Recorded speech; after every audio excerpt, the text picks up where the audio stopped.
ದೌರ್ಜನ್ಯಕ್ಕೆ ನ್ಯಾಯಾಲಯದಲ್ಲಿ ಉತ್ತರ.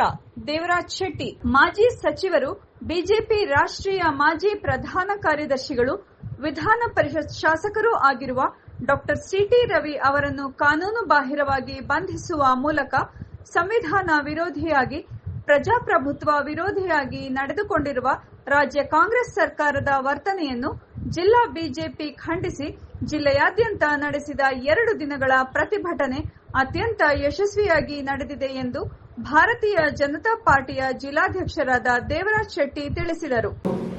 ಸ್ಪೀಕರ್ಗೆ ಪರ್ಮಿಷನ್ ತಗೊಂಡು ಅವರು ಅರೆಸ್ಟ್ ಮಾಡೋದಿರ್ಬೋದು, ಅವರ ವಿರುದ್ಧ ಚಾರ್ಜ್ ಶೀಟ್ ಮಾಡುವಂಥದ್ದಿರ್ಬೋದು, ಅವರ ಪರ್ಮಿಷನ್ ತಗೋಬೇಕು, ನಮ್ಮೆಲ್ಲರಿಗೂ ಗೊತ್ತಿದೆ. ಏಕಾಏಕಿ ಕಾಂಗ್ರೆಸ್ನ 4 ಜನ ವಿಧಾನ ಪರಿಷತ್ತಿನ ಸದಸ್ಯರು ಇದಕ್ಕೆ ಸಾಕ್ಷಿ. ಇದನ್ನು ನಾವು ಒಪ್ಪಬೇಕು. ಕಾಂಗ್ರೆಸ್ನ 4 ಜನ ವಿಧಾನ ಪರಿಷತ್ನ ಸದಸ್ಯರು ಹೇಳಿದ್ದಾರೆ, ಹೌದು ಸಿಟಿ ರವಿ ಹೇಳಿರೋದು ಸರಿ ಇದೆ ಅಂತೇಳಿ. ಅಂತ ಯಾವುದೇ ಕಾನೂನು ಇದು? ಒಂದು ತನಿಖೆ ಮಾಡಲಿಲ್ಲ. ಅಲ್ಲಿ ಸದನ ನಡಿಬೇಕಾದ್ರೆ ಪ್ರತಿ ಟೇಬಲ್ಗೂ ಲೈವ್ ಮೈಕ್ಗಳನ್ನ ಇಟ್ಟಿರ್ತಾರೆ. ಯಾರು ಏನು ಮಾತಾಡಿದ್ರು ರೆಕಾರ್ಡ್ ಆಗಬೇಕು ಅನ್ನೋದಕ್ಕೆ. ಕೆಲವು ಮಾತುಗಳನ್ನ ಅದು ಅವ್ರು ಆಡಿರೋದು ಹೌದು ಅಂತಂದ್ರೆ ಅದಕ್ಕೆ ಅಬ್ಜೆಕ್ಷನ್ ಬಂದಂಥ ಸಂದರ್ಭದಲ್ಲಿ ಅದನ್ನ ಕಡತದಲ್ಲಿ ತೆಗೆದುಹಾಕಬೇಕು ಅಂತಂತಾರೆ. ಪರ ವಿರೋಧ ಚರ್ಚೆ ಆಗುತ್ತೆ, ತೆಗೆಯೋದು ಬಿಡೋದು ಅಲ್ಲಿರ್ತಕ್ಕಂಥವ್ರಿಗೆ. ಅದು ಯಾವುದೇ ರೀತಿಯಾದಂತಹ ಒಂದು ಯೋಚನೆಯನ್ನು ಮಾಡದಲ್ಲ, ಕೇವಲ ಭಾರತೀಯ ಜನತಾ ಪಾರ್ಟಿಯ ಒಬ್ಬ ಹಿಂದೂ ನಾಯಕ ಅನ್ನೋ ಕಾರಣಕ್ಕೋಸ್ಕರ ಕಾಂಗ್ರೆಸ್ನ ಈ ಗೂಂಡಾ ಸರ್ಕಾರ ಅವ್ರ ಬಗ್ಗೆ ತನಿಖೆ ಮಾಡಲಿಕ್ಕೆ ಹೇಳುತ್ತೆ, ಅವ್ರನ್ನ ಬಂಧಿಸುತ್ತೆ. ಇದೆಲ್ಲದಕ್ಕೂ ಮಿಗಿಲಾಗಿ ನಮಗೆ ಆತಂಕ ಆಗಿರೋದು ಸುವರ್ಣಸೌಧ ಹೊಸ ಕಟ್ಟಡ. ನಾನು ತಿಳ್ಕೊಂಡೆ ಅಲ್ಲಿಗೆ ಎಂಟ್ರಿ ಯಾವ ರೀತಿ ಇರುತ್ತೆ. ಅಷ್ಟೊಂದು ಜನ ಒಂದೇ ಸಲ ರುಕ್ಬಿಟ್ರಲ್ಲ, ಲಕ್ಷ್ಮೀ ಹೆಬ್ಬಾಳ್ಕರ್ ಮತ್ತು ಕಾಂಗ್ರೆಸ್ನ ಕಾರ್ಯಕರ್ತರು. ಏನಲ್ಲಿಗೆ ಬಂದೋಬಸ್ತು ಸೇಫ್ಟಿ ಇಲ್ವಾ ಅಂತ ಹೇಳಿದ ಸಂದರ್ಭದಲ್ಲಿ ಇಡೀ ಸುವರ್ಣಸೌಧಕ್ಕೆ ಒಂದೇ ಗೇಟ್ ಅಂತೆ, ಆ ಗೇಟಲ್ಲೇ ಹೋಗ್ಬೇಕಂತೆ ಹೋಗುವಂಥವ್ರು ಎಲ್ಲರೂ. ಅಷ್ಟು ಬಂದೋಬಸ್ತ್ ಇರುತ್ತೆ. ಆದರೆ ತಕ್ಷಣಕ್ಕೆ ಆ ಗುಂಡಗಳೆಲ್ಲಿಂದ ಬಂದರು?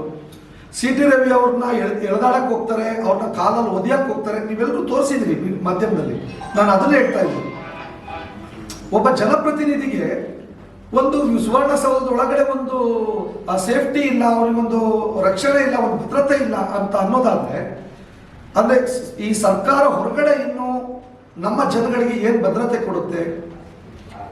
ಇದೊಂದು ಕ್ವಶನ್ ಮಾರ್ಕ್ ಈಗ ನಮ್ಮನ್ನು ಕಾಡ್ತಾ ಇದೆ. ಇನ್ನು 3-3.5 ವರ್ಷ ಈ ಸರ್ಕಾರ ಇರೋ ತನಕ ಈ ರಾಜ್ಯದಲ್ಲಿ ಇನ್ನೇನೇ ನಾವು ನೋಡ್ಲಿಕ್ಕಿದೆ ಅಂತೇಳಿ ಇದೆಲ್ಲದನ್ನು ಖಂಡಿಸಿ ನಗರದ ಸುದ್ದಿಗೋಷ್ಠಿಯಲ್ಲಿ ಮಾತನಾಡಿದ ಅವರು, ನಮ್ಮ ನಾಯಕರಾದ ಡಾಕ್ಟರ್ ಸಿಟಿ ರವಿ ಅವರನ್ನು ಬಂಧಿಸಿದ ನಂತರ ಪೊಲೀಸರು ನಡೆದುಕೊಂಡಿರುವ ಕ್ರಮವನ್ನು ಜಿಲ್ಲಾ ಬಿಜೆಪಿ ಖಂಡಿಸುತ್ತದೆ. ನಮ್ಮ ನಾಯಕರನ್ನು ಬಿಡುಗಡೆಗೊಳಿಸುವಂತೆ ಆದೇಶಿಸಿ ನ್ಯಾಯಾಲಯದ ಆದೇಶವನ್ನು ಜಿಲ್ಲಾ ಬಿಜೆಪಿ ಸ್ವಾಗತಿಸುತ್ತದೆ ಎಂದು ಹೇಳಿದರು.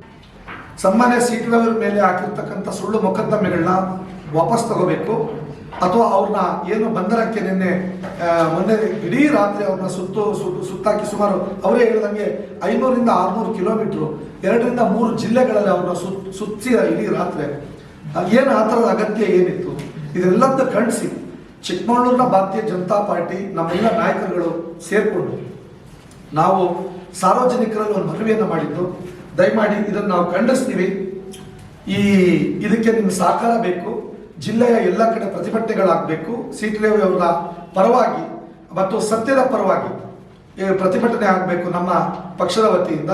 ಮತ್ತು ಚಿಕ್ಕಮಗಳೂರು ನಗರ ಬಂದನ್ನು ತಾವು ಮಾಡಬೇಕು ಅಂತೇಳಿ ನಾವು ಅತ್ಯಲ್ಪ ಅವಧಿಯಲ್ಲಿ ಹಿಂದಿನ ದಿವಸ ರಾತ್ರಿ ನಾವು ಕರೆ ಕೊಟ್ಟಿದ್ದು. ಅದಕ್ಕೆ ಚಿಕ್ಕಮಗಳೂರಿನ ಎಲ್ಲ ನಾಗರಿಕರು, ಆಟೋ ಚಾಲಕರು, ಹೋಟೆಲ್ ಯೂನಿಯನ್ ಅವರು ಮತ್ತು ಚಿಕ್ಕಮಗಳೂರಿನಲ್ಲಿರ್ತಕ್ಕಂಥ ನಮ್ಮೆಲ್ಲ ಸಂಘ ಸಂಸ್ಥೆಗಳ ಎಲ್ಲ ಪ್ರತಿನಿಧಿಗಳು ಇದಕ್ಕೆ ಸಹಕಾರವನ್ನು ಕೊಟ್ಟಿದ್ದಾರೆ.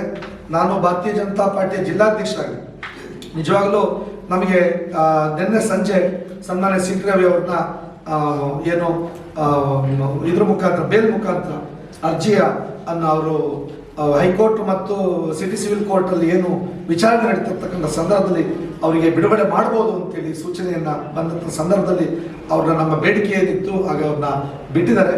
ಇಲ್ಲಿ ಯಾವುದೇ ರೀತಿಯಾದ ಕಾನೂನನ್ನ ಅವ್ರು ಮಾಡಲಿ, ಅವರು ತನಿಖೆ ಮಾಡಲಿ, ತನಿಖೆಗೆ ನಾವು ಯಾರು ತನಿಖೆಗೆ ನಾವು ವಿರೋಧ ವ್ಯಕ್ತಪಡಿಸಲ್ಲ. ಆದರೆ ಅದಕ್ಕೆ ಅದರದೇ ಆದಂಥ ಒಂದು ಚೌಕಟ್ಟಿದೆ. ಆ ಚೌಕಟ್ಟಲ್ಲಿ ತನಿಖೆ ಮಾಡಬೇಕು. ಯಾರೋ DK ಶಿವಕುಮಾರ್ ಉಪಮುಖ್ಯಮಂತ್ರಿ ಹೇಳಿದ್ದಾರೆ ಅಂತ, ಇನ್ಯಾರೋ ಮಂತ್ರಿಗಳು ಅಥವಾ ಮುಖ್ಯಮಂತ್ರಿಗಳು ಹೇಳಿದ್ದಾರೆ ಅಂತೇಳಿ ಒಬ್ಬ ಜನಪ್ರತಿಮೆಯನ್ನ ಅವ್ರು ನಡೆಸ್ಕೊಂಡಂತ ರೀತಿ ತುಂಬಾ ಅಮಾನ್ಯೀಯ ರೀತಿಯಲ್ಲಿ ನಡೆಸ್ಕೊಂಡಿದ್ದಾರೆ. ಇದನ್ನು ಭಾರತೀಯ ಜನತಾ ಪಾರ್ಟಿ ಖಂಡಿಸುತ್ತೆ.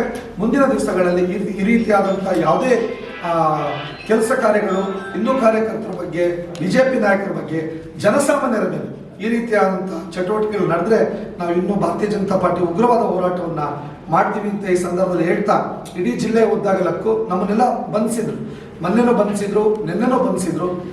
ಜಿಲ್ಲೆಯಲ್ಲಿ ಇರ್ತಕ್ಕಂಥ ಎಲ್ಲ ಠಾಣೆಗಳಿಗೆ ನಮ್ಮೆಲ್ಲ ನಾಯಕರುಗಳನ್ನ, ನಮ್ಮ ಕಾರ್ಯಕರ್ತರುಗಳನ್ನ ಕರ್ಕೊಂಡೋಗಿ ಸಾಯಂಕಾಲ 6 ಗಂಟೆ 7 ಗಂಟೆ ತನಕ ಕೂರಿಸ್ಕೊಂಡು ನಮ್ಮನ್ನು ಬಿಟ್ಟಿದ್ದಾರೆ. ನಮ್ಮೆಲ್ಲರ ಮೇಲೆ ಕೇಸ್ ಮಾಡಿದ್ದಾರೆ. ಸುಮಾರು ಒಬ್ಬೊಬ್ಬರ ಮೇಲೆ 5 8 ಕೇಸ್ಗಳನ್ನ ಎಲ್ಲರ ಮೇಲೆ ಮಾಡಿದ್ದಾರೆ.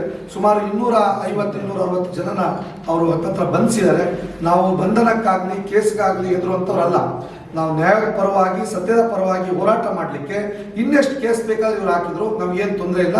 ನಮ್ಮನ್ನು ನಾವು ಮಾಡ್ತಾ ಇರೋದು ಒಳ್ಳೆ ಕೆಲಸಕ್ಕೆ, ಒಳ್ಳೆಯ ಈ ಸಮಾಜದ ಒಳ್ಳೆಯ ರೀತಿಯಾದಂಥ ಕೆಲಸಗಳಿಗೆ ಮಾತ್ರ ನಾವು ಹೋರಾಟವನ್ನು ಮಾಡಿ ಕೇಸ್ ಹಾಕ್ಸ್ಕೊಳ್ತಾ ಇದೀವಿ. ಅದಕ್ಕೆ ನಮಗೇನು ಅವ್ರು ಆ ಕೇಸ್ ಹಾಕಿದಾರೆ ಅಂತ ನಾವೇನು ಅದಕ್ಕೇನು ಹಿಂದೆ ಹೆಜ್ಜೆ ಇಡುವಂಥ ಪ್ರಶ್ನೆ ಇಲ್ಲ. ಆದರೆ ಒಂದು, ನಮ್ಮ ಕಾರ್ಯಕರ್ತರ ಮೇಲೆ ಹಲ್ಲೆ ಆಗಿದೆ.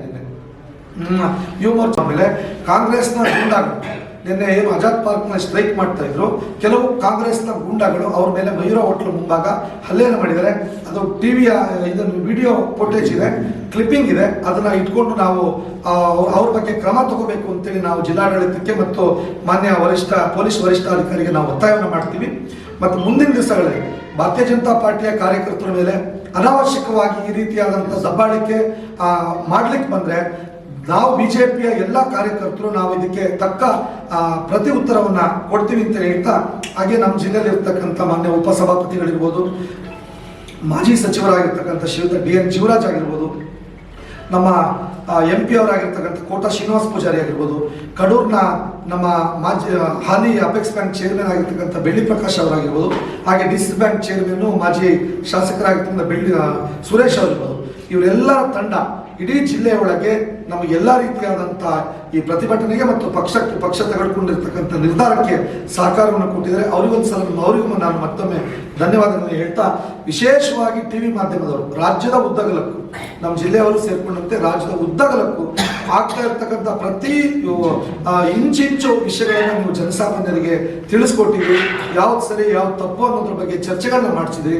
ನಾನು ತಮ್ಮೆಲ್ಲರಿಗೂ ಸಹ ತಮ್ಮ ಮುಖಾಂತರ ರಾಜ್ಯದ ಎಲ್ಲ ಮಾಧ್ಯಮದವರಿಗೆ, ಟಿವಿ ಮಾಧ್ಯಮದವರಿಗೆ ನಾನು ಧನ್ಯವಾದಗಳನ್ನು, ವಂದನೆಗಳನ್ನು ಹೇಳ್ತಾ ಇದ್ದೀನಿ. ನಮಸ್ಕಾರ. ಸುದ್ದಿಗೋಷ್ಠಿಯಲ್ಲಿ ಜಿಲ್ಲಾ ಬಿಜೆಪಿ ಮುಖಂಡರಾದ ಕೋಟೆ ರಂಗನಾಥ್, ಜಿಲ್ಲಾ ವಕ್ತಾರ CH Lokesh, Pushparaj, BJP SC ಮೋರ್ಚಾದ ಅಧ್ಯಕ್ಷ ಕುರುವಂಗಿ ವೆಂಕಟೇಶ್, ಕೋಟೆ ರಂಗನಾಥ್, ದಿನೇಶ್, ಸಚಿನ್ ಉಪಸ್ಥಿತರಿದ್ದರು.